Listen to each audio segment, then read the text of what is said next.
It's 1911, and four men set out on an ambitious journey across the northernmost reaches of Canada, where the land is desolate, the cold bites deeper than bone, and survival is never a guarantee.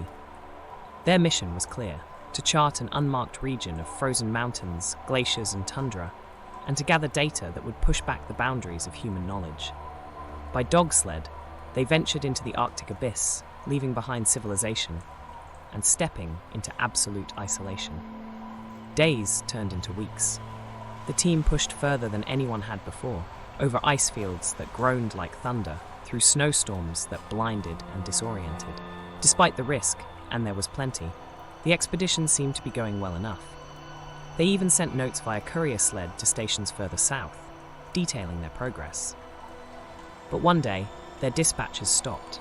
Months passed, and as winter gripped the land, the men were assumed to have perished. The North has buried explorers time and time again, lost to cold, starvation, or accidents in a landscape too vast and unforgiving to yield easy answers. The story might have ended there, another expedition vanishing off the map. But years later, the Arctic would reveal a disturbing truth. It was 1921 when a group of trappers and researchers stumbled upon the remnants of a camp deep in the wilderness. A scattering of weathered supplies lay strewn across the snow, pots, tools, torn canvas, but even from a distance, something about the scene looked wrong. The place felt hostile, silent, but not empty. The ice held secrets. Closer inspection made it clear that this was the campsite of the long-lost team. Sled dog harnesses dangled from poles, untouched by time, suggesting the animals had been tethered right here. Strange trails scattered outward, as if people had abandoned the area in panic, or worse, vanished into the frozen expanse without packing essentials. And then came the journals. Buried under frostbitten ruins, a leather-bound journal was recovered. Its pages, brittle but legible, started as methodical records of their journey. Descriptions of icy landscapes and the struggles of maintaining equipment filled its early entries. But nearly 3 weeks in, the tone changed. One line stood out: "Something is watching us behind the storm." From there, the entries became erratic. They spoke of shadows on the horizon, an eerie howling at night that couldn't be blamed on the wind, and their worsening sense of distrust toward one another.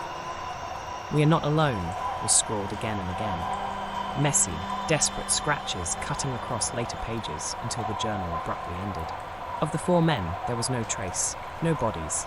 Yet the camp's final moments spoke loud enough. Food stores were left untouched, sleds packed, and yet everything appeared forgotten in a frantic escape attempt. Even more chillingly, the trappers noticed signs of claw marks, not wolf-like, but larger and stranger, etched deep into some of the nearby trees. The Arctic is vast and cruel, but not unoccupied. Something marked the end of those men, whether it was their own growing madness or something waiting beyond the snowdrifts, beyond understanding. And as the tundra continues to swallow up its secrets, one truth remains: some places are meant to stay unexplored.